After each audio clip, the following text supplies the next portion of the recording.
बिस्मिल्लाहिर्रहमानिर्रहीम, अस्सलाम वालेकुम। आज सही मायनों में तीसरी जंग अजीम छिड़ गई है और ये वही हाल हुआ है जो दूसरी पहली जंग अजीम में था।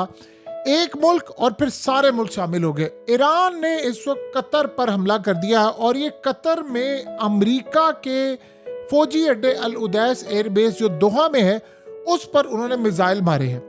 और ये मिसाइल इतने ख़तरनाक थे कि आप अंदाज़ा करें कि इनमें से कतर ने कहा है कि हमने अपना टॉप लेवल का एयर डिफेंस सिस्टम एक्टिवेट किया है, जिसमें से 10 के करीब मिसाइल आए हैं, 9 हमने मार गिराए हैं और एक जाकर हिट हुआ है।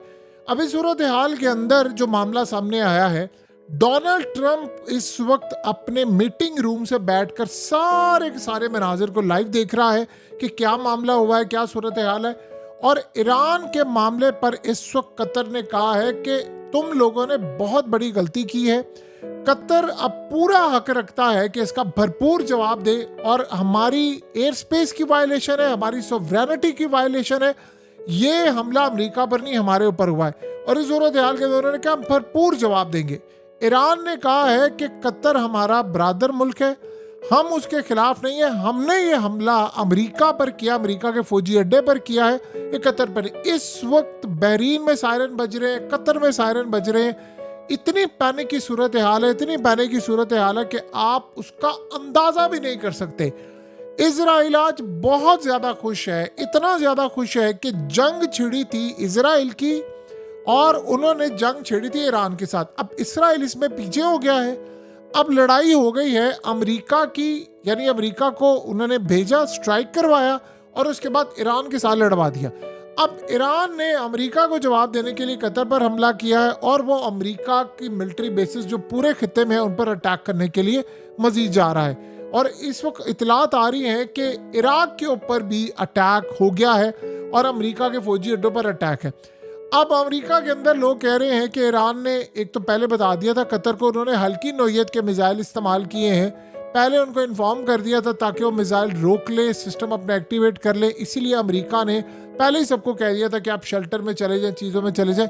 ये जो सूरत हाल इस वक्त पैदा हुई है क्लियरली इंडिकेट कर रही है कि तबाही किस लेवल पर जा रही है, यानी अब फुल फ्लेज वॉर हो गई है। अब देखना यह है कि कतर रिस्पॉन्ड क्या देता है। असल में ईरान ये चाह रहा था कि हम जब कतर पर हमला करें या किसी चीज़ पर हमला करें तो हम पैगाम ये दें कि अमेरिका से आप कहें कि सारे अपने अपने फौजी अड्डे अमेरिका से खाली करवाकर उसको यहाँ से निकालें। देखिए शॉपिंग मॉल में इस वक्त ईरानी हमले के दौरान यानी पूरी तरह अफरा तफरी का माहौल है, खौफ की फिजा है वहाँ पर। और इस वक्त सबसे बढ़कर मामला ये है कि पूरी तरह तबाही हो गई है। अब इस सूरत हाल के अंदर बताया जा रहा है कि अमेरिका को भी पता था और कतर को भी पता था कि यह अटैक होने के लिए जा रहा है, तो लिहाजा वो पहले से एक्टिवेट हुए थे। लिहाजा इस वक्त सबसे बड़ा मसला ये पैदा हुआ है कि पूरी तरह यानी आप समझ लें तारीख का बदतरीन फेज हम इस वक्त देख रहे हैं। और इसराइल ने बड़े चुपके से सारे मुस्लिम ममालिक को उन्होंने आपस में लड़ा दिया है और इस सूरत हाल के अंदर आप वो पतली गली से निकल गए हैं। सो इस वक्त हालत ये हुई है कि अमेरिका ने अब ये कहना है कि हमने, असल में इसराइल अब क्या चाहेगा, इसराइल अब जाएगा कि ये लोग लड़ाई करें, ये लोग जवाब दें, ये तबाही करें और उसके बाद ईरान के ऊपर मजीद कंट्रीज शामिल हो जाएं। अब वो चाह क्या रहा है कि ये जो ईरान ने अटैक किया है कतर के ऊपर, इसके बाद जो अटैक होगा वो अब कतर या कोई और मुल्क अटैक करे ईरान के ऊपर ताकि बहुत सारे ममालिक इनके साथ मिलकर लड़ाई कर ले। ये इस वक्त मामला बता रहे हैं कि इस वक्त हालात बहुत ज़्यादा ख़तरनाक सूरत हाल इख्तियार कर चुके हैं।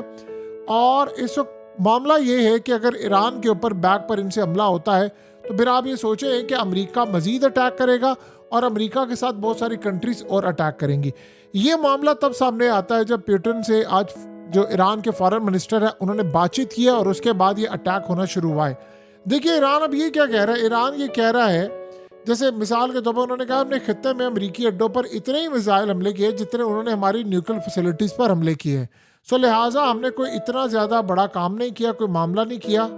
अब उसके बाद जो सबसे बड़ा मामला है वो देखने वाला ये होगा कि कतर का जवाब क्या होता है। यानी ये ऐसी सूरत हाल है कि हमने आज से पहले देखा नहीं, इराक के ऊपर भी उन्होंने हमले कर दिए हैं और ये हमले अब लगातार चलते रहने। इसराइल ये चाहता है कि मैं इस जंग को शुरू करके एग्जिट हो जाऊँ, यानी मुझ पर हमले होने की बजाय ये वापस में लड़े और उसके बाद यही वो चाहता था, उनका प्लान भी यही था और शायद वो ये समझता है कि हमने ईरान को ट्रैप किया है। देखिए, मसला सारा ये हुआ है कि ईरान का मानना ये है कि हमारे हमले का सबसे बड़ा जो मौक़िफ़ और जवाब ये है कि हम पर अटैक हुआ है और यहाँ से ये अमेरिका के फ़ौजी अड्डों से, यहाँ से जो तैयारे हैं वो उड़ते हैं और आकर अटैक करते हैं, लिहाजा हमने जवाब दिया है। वो ये कह रहे हैं कि आप अमेरिका को कंटिन्यूस कहें कि अपने अड्डे फारिग करें, और बाकी ममालिक भी अमेरिका को कह दें कि वो अड्डे फारिग करें, वरना मिसाइल उनका भी रुख करने के लिए जा रहे हैं। इस वक्त अजीबोगरीब सूरत हाल है।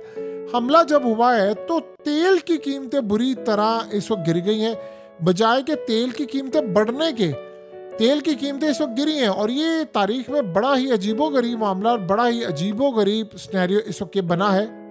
इस वक्त सबसे बड़ा मसला ये हुआ है कि आज से याद रखिएगा, ये तीसरी जंग अजीम इस वक्त शुरू हो चुकी है। इस वक्त सिनेरियो ये देखने वाला होगा कि ईरान पर अगला अटैक अब कहाँ से होता है।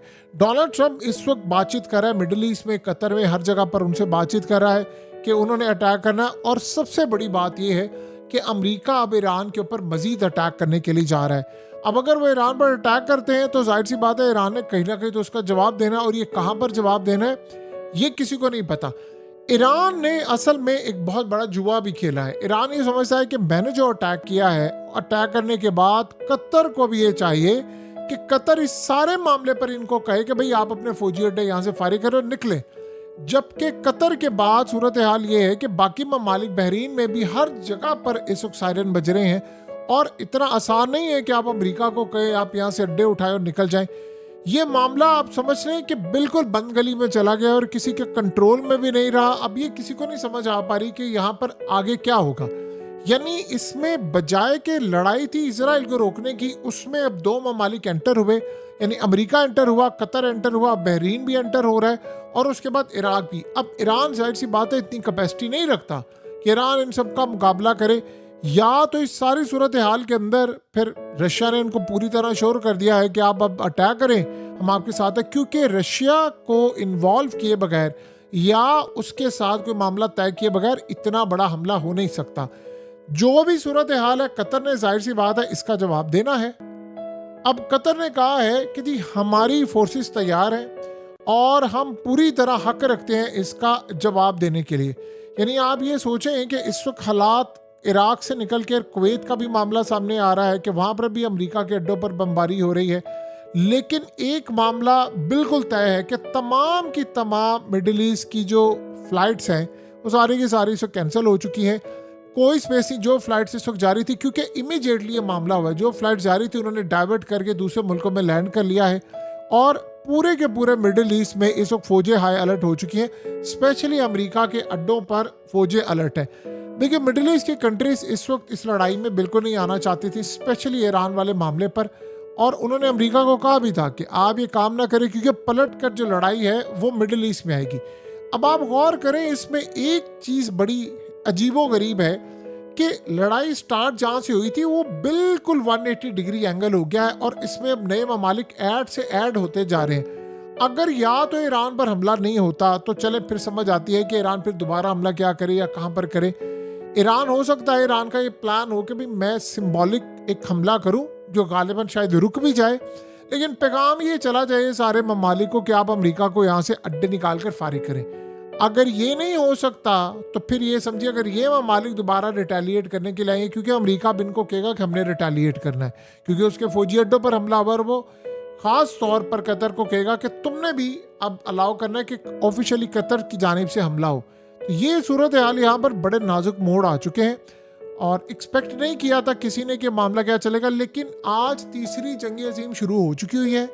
आप दूसरी तीसरी जंग अजीम का पूरा सिनेरियो उठाकर देखें तो आपको ये कहानी समझ आएगी। एग्जैक्टली इसी तरह हुआ था। एक मुल्क, दो मुल्क, तीन मुल्क, चार पांच, सारे के सारे ममालिक जब इस वक्त तैयार थे लड़ाई के लिए, तो उन्होंने पूरी तरह गेम प्लान सेट किया था, और एक एक करते सारे ममालिक आए थे। ये जंग खत्म नहीं होने वाली, ये बड़ी लंबी जंग जानी है, और हो सकता है कि अगले 40-50 साल तक भी ये जंग जारी रहे जिस तरह की इस वक्त हालात जारी है, क्योंकि इसराइल ये समझता है कि इससे बेहतरीन मौका और अपॉर्चुनिटी उसको कोई नहीं मिल सकती कि वो यहाँ से अटैक करना शुरू करे और जाकर अगले पैमाने पर अटैक करे। बहरहाल इस वक्त पूरे मिडिल ईस्ट में इमरजेंसी नाफिज है। ईरान की भी फ्लाइट्स कैंसिल है, हर जगह पर इस वक्त फ्लाइट कैंसिल, पूरा वर्ल्ड इस वक्त देख रहा है। लेकिन असल में जो फसाद की जड़ थी वो है इजराइल, जिसने सारा काम किया।